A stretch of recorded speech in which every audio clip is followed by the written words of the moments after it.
I've got several more here if anybody needs and wants them. Need back there? How many you need, Chad? Need a couple anyway. Yeah. Thank you. What this will do for you, if you have a copy, you can kind of read ahead and study a little bit and get ready to ask me some questions or whatever, which I need the help, I tell you. And I did get quite a few comments from last week about the age of the earth and about the days of creation. And I appreciate that. I really do, the feedback, because I tell you, yeah. One more. Okay. May have to make some more. That'd be good. Before I start, I don't want to make this extended here, but I think this is a real good summary here, and also something really relevant to the United States. And that's this week, on Tuesday of this week, remember our Veterans Day. And if we forget our veterans, we forget, our peace, don't we? We forget this country, the sacrifices they made. And to forget our veterans again is to forget our freedom. So I want to read something too. Steve gave me permission to do this, Steve Pruitt, but he sent me a note yesterday that I thought was very relevant. I'll read through it quickly. But he said, this is again Steve saying, we have the greatest, the nicest, the toughest, the prettiest, and the safest country on this earth here in America. Mainly because, and this is the main reason, mainly because the good grace of God allows us to be. And second, because we have the bravest, strongest, toughest military in the world, without a doubt. The Veterans Day, the 12th, be sure to thank a veteran. Hug a veteran, tell them how much you appreciate them, because it is because of them we have our liberty, our freedom. We can only say that we can always say what we want and be what we want, choose what we decide for ourselves. Without the veterans, we would not have that. Go and come without hindering. Never forget what it would be like without them. So when you meet one, go shake their hand. Say 4 words. Thank you for your service. They deserve that and much more. So I thought that was real relevant, And of course, we're getting into a point, and I just wrote a couple of notes here. Didn't want to belabor this, but if you look at the Vietnam War, and most of the World War II, maybe all of them now have passed, and the Korean War people have too. But the Vietnam service people, the veterans of the Vietnam War, about my age, I was the last one actually drafted from Arkansas in that draft. And so remember, the people now in the armed services are there because they volunteered. They want to be there to serve us. And I know y'all, when a lot of y'all pray, you're always praying for the armed forces and those first responders. So it's something to remember. In the Vietnam War, there was 58,479 people, men and women, lost their lives in that war. If you ever go to D.C., be sure to include the Vietnam Wall. A tear will come to your eye if you do that. And they're all listed on that wall. The Gulf War, there's about 383 people that were accounted for, and probably more. But remember, there's so many of them that were injured and whatever, because that's a different kind of war, wasn't it? A war of landmines and that type of thing. So many of them come back wounded for the rest of their life a lot of times. So anyway, I just wanted to say that before I started in class this morning, and it's something we need to honor. All the way back through the Bible, it tells of wars and battles fought and all that type of things, but of course the Old Testament. But remember them Tuesday for sure. Think about them as you go about your day. All right, we're...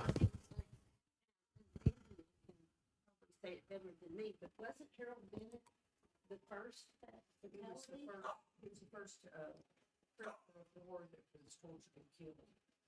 From Perryville. From Perryville? In the Vietnam War. Yeah. Is that right? Well, we found his name on the wall.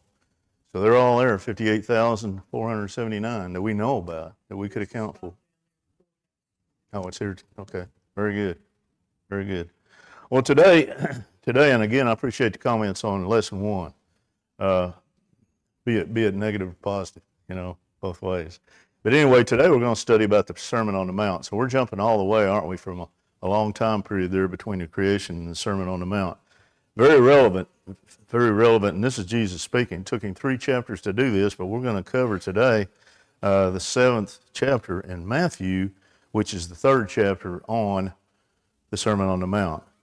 Now, I want to give you just a little bit of history. Remember, and if you look, Jesus is starting his ministry here. And I want to jump back to 4:23 and read through that quickly. And this just gives you a little history. Jesus is in his ministry in Galilee at this point, and he's starting his ministry. He's starting to collect his disciples, and he is in Galilee. But let me read 23 through 25 before we get into chapter 7. Jesus was going throughout all Galilee, teaching in their synagogues and proclaiming the gospel of the kingdom and healing every kind of disease and every kind of sickness among the people. The news about him spread throughout all Syria, and they brought to him all who were ill, those suffering with various diseases and pains, demoniacs, epileptics, paralytics, and he healed them. Large crowds followed him from Galilee and the Decapolis and Jerusalem and Judea and from beyond the Jordan. So even though he's first started his ministry early, he's already collecting a lot of people, isn't he? The news traveled fast that he could heal people. Now, I don't believe, if anybody may differ here with me, but I don't believe the number is actually recorded for us here on the Sermon on the Mount. But we do know this, that he was collecting people at a rapid rate. You know, there was 5,000 people which he fed and 6,000 people which he fed. So you got to think it may be in that neighborhood. Now, the other thing, too, is this is a Sermon on the Mount. So remember, Jesus is on a mountain. And I always envision, when I think about it, you know, you think about it, he's up here, and there's this natural little depression maybe where the people were. Because remember, Jesus didn't have all these microphones, did he? What we have today. If you go to a concert, you know, there's huge microphones and all kinds of things to elevate people's voices out. So he had to get somewhere that was elevated, and this is probably a natural little cove there. So you got to think maybe it's somewhere around 5,000 people, you know. And I don't know that, but you think that his audience is pretty great by this time. And it kept building and building and building. And a lot of it was because he could heal and was healing diseases. But also, as he mentioned later on, some of it was because he fed the people. But he was saving a lot of people. Now, if you look at his disciples, he was starting to collect disciples. But I always use the old Dr. Pepper thing. I don't know if you guys remember it, but Dr. Pepper, you know, used to have an advertisement of 10, 2, and 4. That's when you drink your Dr. Pepper, you know. But if you look at Matthew 10, 2, and 4, that's where the disciples are listed. And that's the first record I think we have of all of them that he collected to go about his ministry. So Jesus at this point is somewhere between what, about 30 years old, right? So anyway, let me read 5, 1, and 2, and then we'll jump to chapter 7. When Jesus saw the crowds, he went up on the mountain. And after he sat down, his disciples came to him, the ones that he already had. He opened his mouth and began to teach them, saying, and so the next 3 chapters are Jesus only talking. He started out with the Beatitudes, and the rest of the next 3 chapters are Jesus himself. Greatest sermon we have in the Bible. Think about it, because he covers almost all the issues, not only then, 2,000 years ago, but what we see today and what we're encouraged to do today. So very, very important. But if you jump over to number 7 or chapter 7, we've got the Sermon on the Mount, and here's the point of emphasis that's on the screen this morning. This is the 3rd and concluding chapter of the Sermon on the Mount. One of the points of emphasis is judge not with an improper judgment, avoid hypocritical judgment. Jesus' great commandment, the golden rule, is also included in this chapter. Jesus describes the straight and wide gates, reference to life or destruction. And if you look at it on face value, that is not exactly what it is for the face value. Because if you think about the gate, you know, you think of the wide gates. That's not the people that are going to go to heaven, is it necessarily? In fact, the narrow gate is the one, if we believe and do what we need to do to be obedient. Beware of false prophets. There's more all the time, isn't there? There's more all the time on TV. These churches that jump up, you know, all over the place, and what they're teaching is not necessarily all-inclusive in what we need to do for salvation. And then the wise man built his house on a rock. And that's one thing we start out early, isn't it? And there's not hardly any children that have been to VBS that doesn't know that song that was based on this. But actually, there's a couple more too, in addition to some of the points of emphasis. And the ones really that if you look at, there's about 5 major points and maybe more because each verse is so relevant and important. But if you look at it, chapter 7, judging others pops up right quick. Prayer and the golden rule is another point of emphasis. The narrow and wide gates is another point of emphasis. The tree and its fruit is another point of emphasis. And the 2 foundations, which includes the wise man built his house on a rock and the unwise man built his house on the sand, right? So if you look at it then, so as we jump into it, and I guess we can jump for thought and discussion. I think we're already at 15 minutes into it, so I need to get on. But if you look here about judge, and that's always a little bit of controversy. You think judge is today, it's earthly, the judgment, but also it's spiritual, isn't it? It's a heavenly thing, how we are to judge. So if you look at it, do we judge people, and how we judge people, and how do we judge people? If you look at John 7:24, what it says there on judgment. Let me get over the right one here. 7:24 says, "Do not judge according to appearance, but judge with righteous judgment." So carefully judge how we judge, who we judge, and what we're judging for. But what is righteous judgment? If you look up the definition of it, and the one I found anyway, is make decisions or evaluations based on truth, justice, and fairness, rather than appearance, prejudice, or bias. It involves discerning right from wrong with humility, love, and a desire to see, this is very important, a desire to see people grow, okay, while also recognizing our own faults. So what Jesus is saying here is pretty quickly is, and the example he gives is you got to take care of yourself first, don't we? We judge a lot of times with unrighteous, you might say, judgment, because we're hypocritical a lot of times. We judge people, for their faults, and we have the same faults, So that's not the way we judge. But do we need to judge? You read lots of things where it says, judge not, judge not, judge not. But we have to judge, don't we? We do, because we have to discern who we want to have a relationship with and who our children need to have a relationship with. And we need to spend a lot of time doing that, And an important thing in the definition here is I think is desire to see people grow. So a lot of times if you look at it and you decide who to judge and whatever, you have to be relevant to what their faults are, because we have an opportunity a lot of times when we judge to help them grow in their Christian attitude and help us grow, them grow. So that's what we're directed to do as well, isn't it? And if you look at, so many examples of that, the opportunities, and it's kind of like one verse says, if they won't hear you, dust off your feet and go on. And that's the same thing. If we judge somebody that, if we are in judgment of somebody that is not necessarily going to change, then we need to redirect and look at another opportunity, don't we? So judgment is very, very important. And Jesus' example here, if you get down, it says for everyone, let's see, wait a minute, I'm on the wrong place here.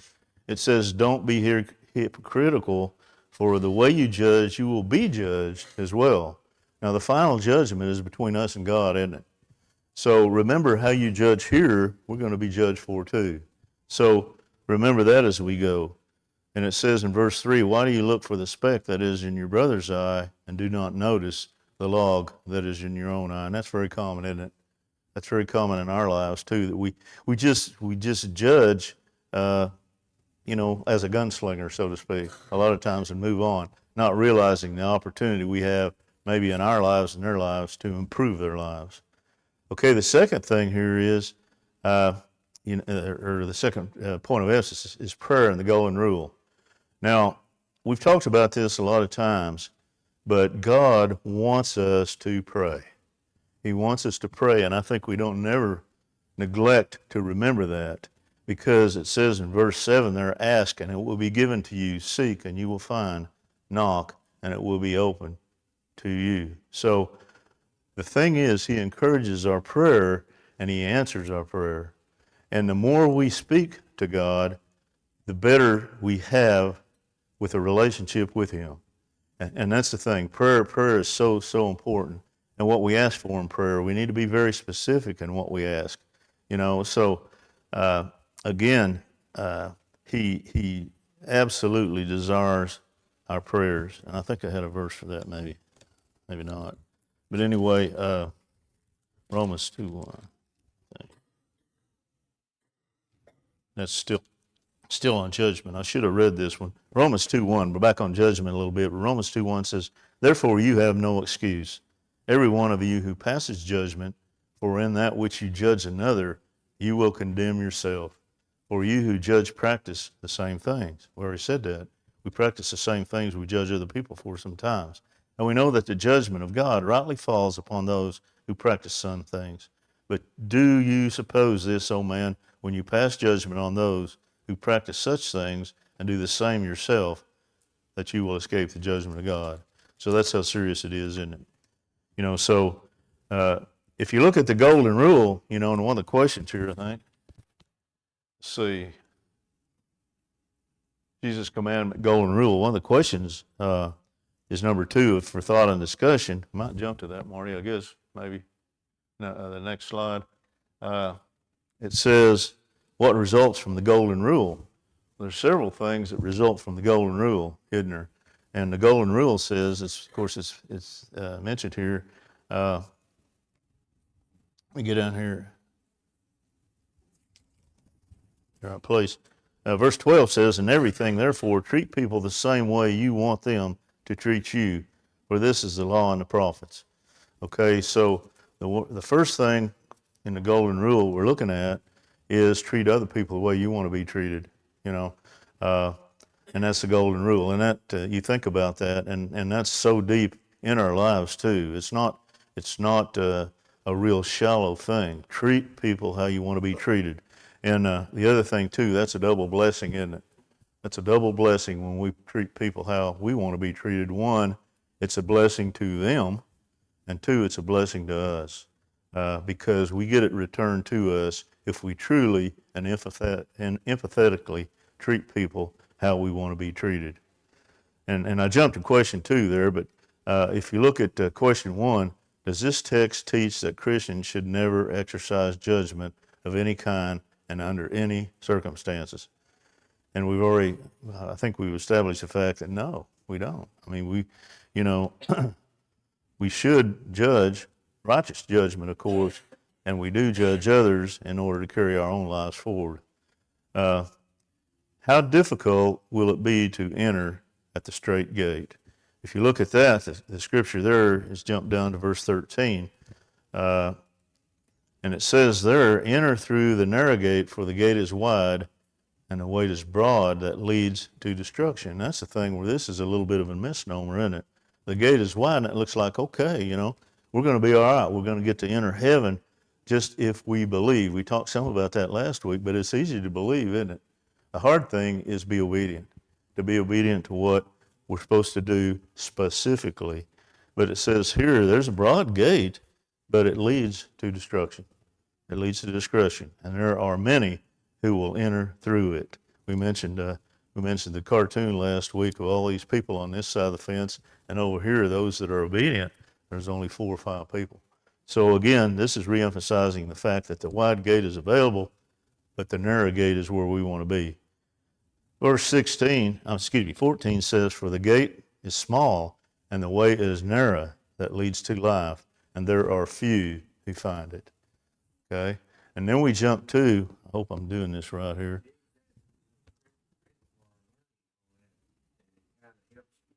Us to kind of be on guard to watch it, because broad is the way.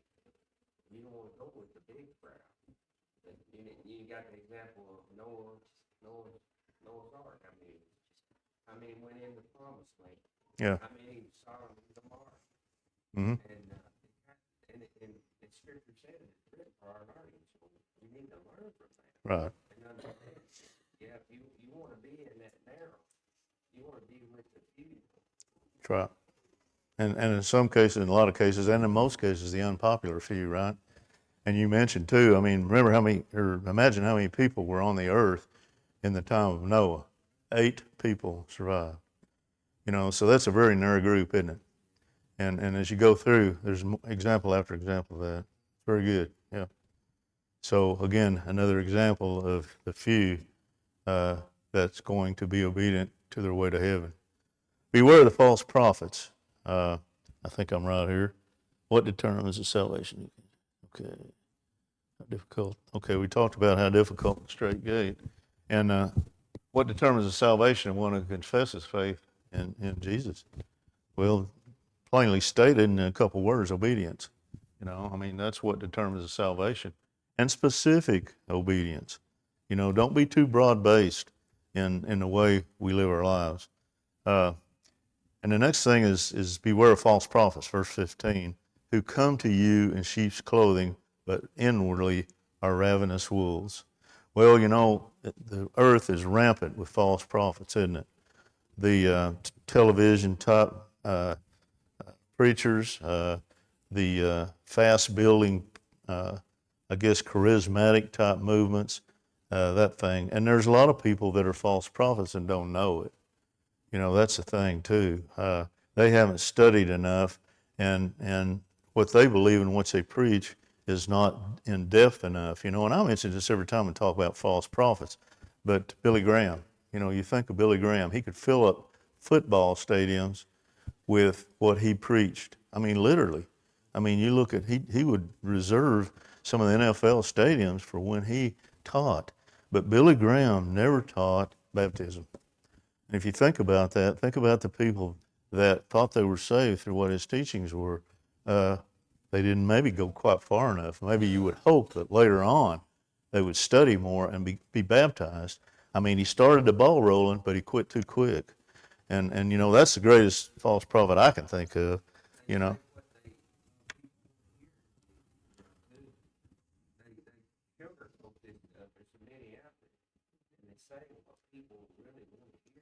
Yeah. Mm-hmm.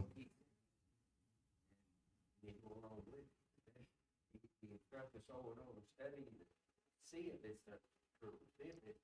you're putting your soul out there. I mean, I don't want to rest my soul on what somebody's trying to teach. Yeah. Right. Right. It's our duty and obligation. We can't get the judge and say, well, I went to church there for 80 years. That's what he said. That won't work. Right. It's quitting too quick. That's right. You bet. That's a good point, Steve. We get Blind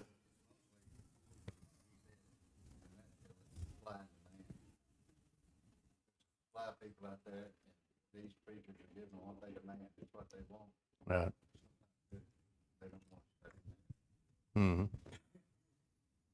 Well, you're right. It's what they.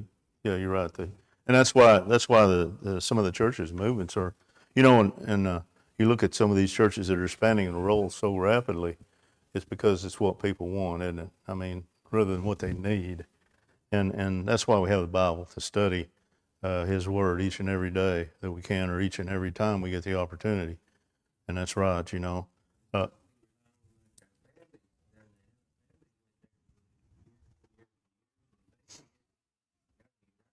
Mm-hmm.